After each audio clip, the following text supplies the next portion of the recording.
Welcome to the Point. The state legislature is on a 2-week break from session, but before they left Lansing, they passed a $4.8 billion spending bill. That's supplemental to the budget already in place. That uses largely federal funds and will be directed to infrastructure and more.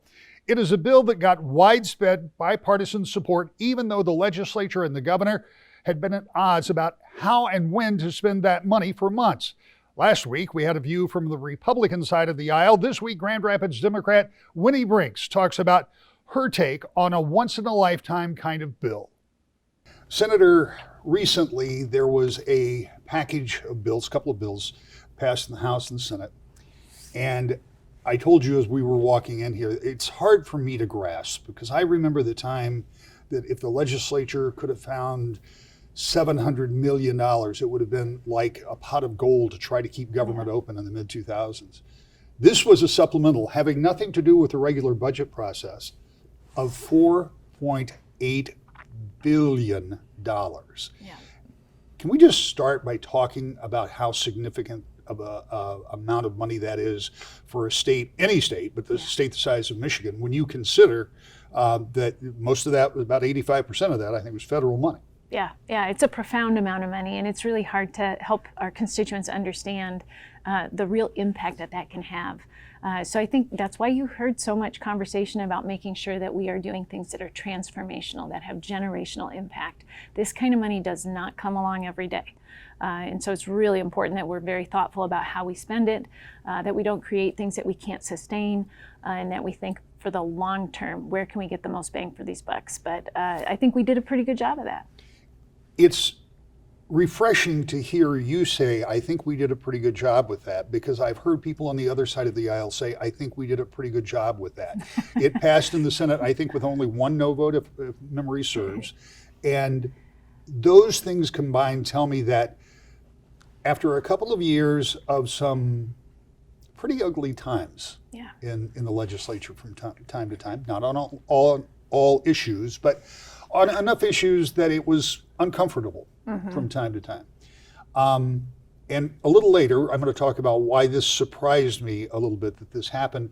But does this suggest that there is a broader ability for the legislature to work together?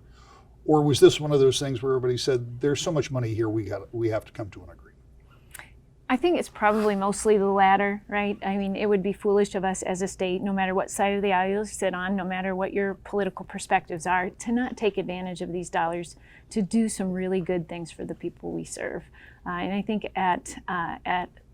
in our hearts on either side of the aisle, I think most of the people sitting in those chairs in both chambers really want to do some good for the people that are in their district. And when given an opportunity, I think it's pretty undeniable that there's a lot of great things that we are able to get done with this budget. Let's talk about some of those. What are the ones that stick out for you? Obviously, there's a bunch of money, maybe close to $2 billion that deals with water resources, water infrastructure. Yeah, this bill started out being called the water bill, right? The water infrastructure bill, and it's really changed to water and infrastructure. So water's a huge piece of it. Tackling contaminants like PFAS, still a huge challenge for our state. There are some pretty significant sites in Muskegon and throughout our state. Those will see needed resources. We'll also see a lot of attention paid to getting lead pipes out of communities, which is still a huge need. Benton Harbor and Flint still have great needs there, but they are not alone. There are cities and municipalities throughout the state that have a huge need there. Schools and daycares, helping make sure that the water they are able to give to children is safe. So all of that is really important. So the water is a huge piece, but also like stormwater infrastructure. We've seen flooding and we've seen all kinds of stuff that is just due to severe weather, which we'll see increasing incidents of, but also just aging infrastructure. We haven't really done a great job in the last several decades of making sure that we are keeping up on the needs of our infrastructure system, and those chickens are all coming home to roost, right? So right now is a great opportunity to pay attention to that in a generational way. Other stuff, housing, a huge part of this bill had assistance for housing for low-income folks, to establish more attainable housing for people who aren't necessarily low income but are still really struggling. If you're looking for a place to live here in the Grand Rapids area in Kent County, you know how hard it is. So there's some dollars there to help keep people in affordable housing, but also to create housing that is affordable for people at all price points. And I know you are working with a large group of folks on housing. Hopefully we'll get to that later in the show. But I want to go back to this particular supplemental bill, because one of the kind of attachments to it that everybody wanted to say, and you said it again here during the show, is that the money needed to be spent in a long-term sustainable type way. And I don't mean sustainable by trying to follow that money, but that you can put it in the ground, or you can fix the pipes, or you do whatever you're going to fix the dams, whatever you're going to do, that you do that. That's a one-time opportunity to do it, but you need it to last for a long time. Yep. It's generational kind of money, because in fairness, given the amount of money the federal government has spent over the past couple of years, it'll be our kids and grandkids that will have a responsibility to pay that back. So what does that mean for a town, for example, that has an aging water system that now might be able to apply for and get this money and not have to go to taxpayers together? I mean, that could be a significant advantage for a community, right? Yeah, absolutely. I mean, we talk a lot these days with inflation, rising costs, trying to reduce those costs for people. And one of the best ways to do that is to make sure that the foundational stuff that government is responsible for is paid for in a responsible way. So the stuff that is supposed to last us 30 years should be paid for in a way that doesn't end up, bankrupting the people who come after us. So it's a great way for us to be able to make those investments. It's like making a bigger down payment on your house, right? Your payments after that are just much more affordable. So it's something that we can do for all of the constituents that will serve in these communities by making sure that we pay for as much of that as we can right now while we have the dollars, and that'll keep their costs lower going on into the future. This, I'm going to make this prediction, and I suspect I'm safe in this. It certainly is the biggest influx of federal money the state has ever seen, and this is the biggest opportunity for a supplemental like this. And I suspect that this opportunity does not come along again. I would go so far to say I hope it doesn't, because it would take another dramatic event for that kind of thing to happen. So, as a legislator, does that put a little extra pressure when you're making these decisions? I know you don't have to make them alone, but no pressure here. One-time money, never going to see it again, so just don't mess it up. Yeah, there is some pressure there. I mean, there's also an opportunity to dream a little bit, right? And I'm sure you've heard this from other legislators, but our offices have been a little bit like Shark Tank, right? People are coming in with all of these aspirational ideas and given sort of a chance to visualize what it might look like if we had enough dollars to do fill in the blank, right? And so we are getting lots and lots of great ideas from folks. We're getting some half-baked ideas too, of course, but it has been challenging, but I would say it's also a great opportunity for us to think in real transformational ways. And you'll see, we haven't hit this yet, but there's money in here, $55 million that will come to the Grand Rapids area in Greenways. So there's multiple parks and projects, mostly along the river, but other places too, that we are investing in this public space that we can all share as a community around the river. Well, expand on that a little bit, because several people mentioned that to me when on the day that this bill was being passed. Hey, did you hear about the Greenway? And I've heard about the projects, but this goes along with the changing face of the riverfront. I mean, it's not all, as you point out, the river, but talk to me a little bit about what that looks like. So it's just a really great opportunity for us to sort of take our city to that next level of having that kind of public space for everybody to enjoy. We've been able to re-envision things over the last several years in our conversations around the river and with the city and with sort of citizen-led planning and what do we value and what do we want it to look like. All of those ideas are coming together, and now we have the resources to put into the projects that have been envisioned over that time frame and through those processes. And I'm really excited about some of the stuff that we'll be able to pay for now, and it's public good stuff. It's the kinds of features that will define our city. When people come visit, they'll say, did you go down to the river, and were you able to experience this venue or that venue or this institution? So it helps bring all of that together, and I'm just really excited that we have those resources. So instead of having buildings all lined along the river, there would be a if I understand this correctly, Yep. some of those would be removed. And so you would actually have a walkable green space that would go right up to the river. Because right now, it's not really easy to access the river because of the way we're built out. Yeah, that's absolutely true. So, big picture, this will really transform our relationship with the people and the river, right? And I think it has a huge opportunity for us to take a look at how we inhabit our environment very differently. In the past we used the river for commerce, and it used to be send your logs down the river, and then it was you dump your waste in the river, and now we're understanding the river as a huge asset and part of the identity of our community, and being able to embrace that in a healthy way, helping children understand that through various points of interaction with places like the public museum, strengthening our institutions like the zoo, and making sure that we've got those kinds of infrastructure, parking, green space, venues, opportunities for recreation, all along there and built in. It also, of course, creates incredible opportunities for businesses along that corridor. If you have more people walking around, enjoying that space, being in public together, it just can really enhance our cultural and business opportunities as well. Well, and we've seen direct results of that from things like Art Prize. When you put that many people downtown, obviously, you're going to do something for commerce, and it's an improvement to downtown. Let me talk to you about another improvement contained in this supplemental. And at first blush, it might not impact your constituents as much as it might in rural areas. But you and I have talked, and during the pandemic, access to wireless was very important, and it was difficult for folks in your district, which is largely Grand Rapids. When I talked to folks, Senator Nesbitt was on, and we talked about rural areas and trying to get access and the difficulty for that. But we know that during the pandemic, when kids needed Wi-Fi, and I'm not worried about their gaming system, but when their learning system depended on it, there were some real problems with access, and this may address some of that, right? Yeah, there's a significant amount of money in there for broadband, particularly for those who are unserved by broadband right now, to be able to work with private companies to expand their reach so that more families can have that service. And you mentioned education, it's incredibly important for that. It's also important for entrepreneurship. A lot of folks are able to start businesses and do things because of the power of the internet. But also another thing, and this will be huge as we move into the future, healthcare.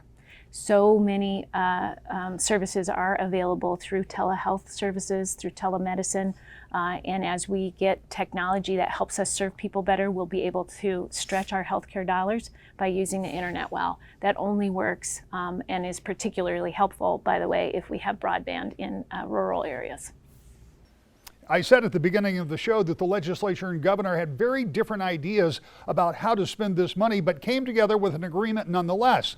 When we come back, why budget negotiations don't take the form I expected, and why Senator Brinks thinks the supplemental may be good news when it comes to next year's budget process. That's all next. To the Point. Welcome back to the Point. Despite a lot of rhetoric and posturing on both sides about all that federal money that was delivered to the state during the pandemic, when it came right down to it, Democrats and Republicans overwhelmingly voted for the same bill. We continue our discussion with Senator Brinks as she tells us why that may be good news as the two sides get down to the heavy lifting of putting together a new state budget.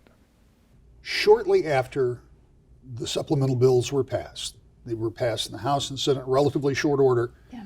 They had been put together over a longer period of time, of course. But I remember standing there thinking, this isn't how I thought this was going to play out. Because in my mind, the whole process would be tied together. And when I say the whole process, the state budget that's upcoming, which will be the largest ever with a bunch of money that wasn't expected that came in state revenues, all of the billions of federal dollars. And I just assumed the negotiation would go, okay, you want to get this organized in the state budget? Well, I need this over in the supplemental. And I'm not suggesting that some, if not guarantees, some agreements may have been worked there. But you said right after this thing passed, you said you think this is good news for the budget process. So I thought they would both run together, and they didn't, so I was wrong. Now you think this is good news. Tell me why. I think it was a great example of us coming together around some common needs. So I'm not sure if I'm not in the room at the very highest levels of the negotiation of this budget, but I do think we saw glimmers of hope of what can happen when we work together. Initially when the governor first got elected, the legislature basically sent her a budget that they didn't talk to her about. Of course it didn't reflect her values. And so we saw a very contentious process at the beginning. And I think we saw the wheels come off. Yeah, we saw the wheels come off. And now what we are seeing is a process where there was conversation, there was thoughtful interaction between those parties about what we'd like to see when it comes to water infrastructure, when it comes to broadband, some of the things that we can agree on. We had these dollars, they need to be spent, most of them by 2024. It's wise of us to get some of those dollars out sooner. I was a little frustrated in the last couple of years that we weren't moving some of that money. So I was really glad to see us say, let's talk about the things we can agree on that we know we want to do, and let's move those immediately. I'm not going to pretend that there won't be contentious parts of our budget for the fiscal year coming up, but I do have some optimism that once we start working together and we start actually negotiating behind the scenes before we get to a vote, before that bill gets to the governor's desk, that we are in much better shape, and that what's most important, we get a better product for the people of Michigan. And I should point out, because you talked about not being in the room at the highest levels, but every member has some input along the way. You have, if you're on one of the appropriations committees, you have the ability to work on those particular areas and take those that information to the appropriations chairman and or to the leadership. And I bring all of this up not to get too far into the weeds, but there are 148 members. Yeah. You can't put 148 members in a room and all negotiate a budget. Exactly. So they all have input, but ultimately it comes down to the appropriators, the quadrant leaders, which are the Democratic leaders in the House and Senate, Senate Majority Leader, Speaker of the House, and Budget Director, the Governor, and those folks. So that's kind of what that process looks like. It's ongoing.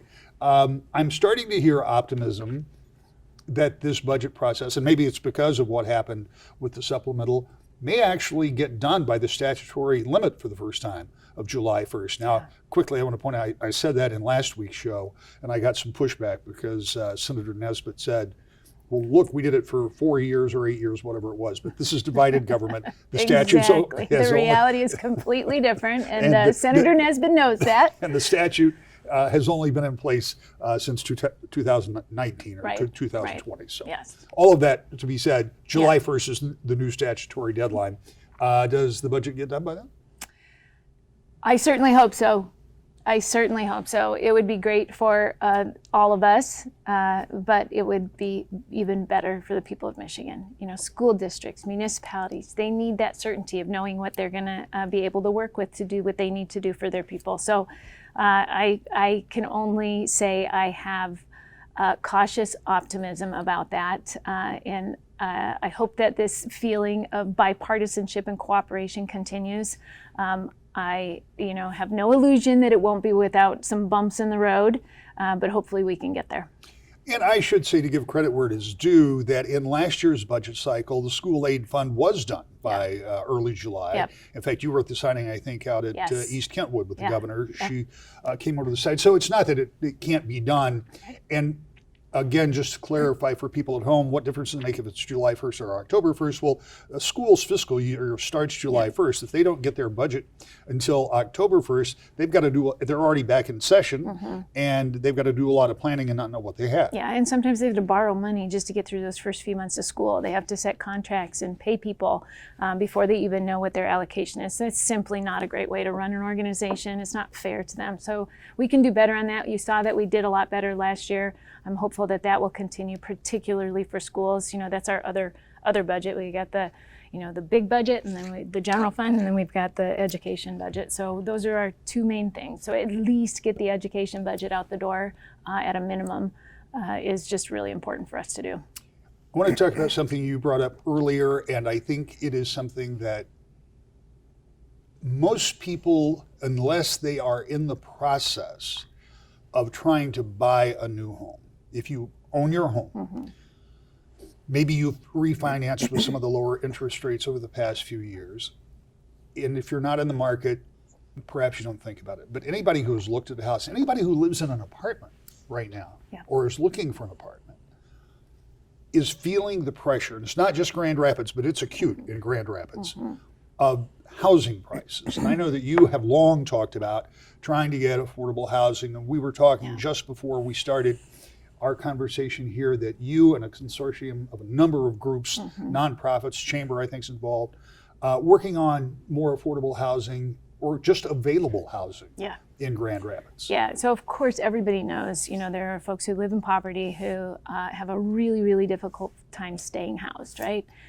But we also have a group of people who are working, who are low-ish income, but not low income, right? Who are still struggling a lot. And so we really need to have housing, not just at the most affordable price point, but also attainable housing at that next price point, where we talk about Alice families, those folks, there's about 35% of people in Kent County and really throughout the state that are doing things right, they're employed, they've got kids in school, they're doing everything they can, and they're still barely able to, make ends meet to cover the basics of housing, food, healthcare, just the bare bones budget. So those folks, we need to find ways to help make sure that there's more housing for them and that those prices stay affordable in that price range.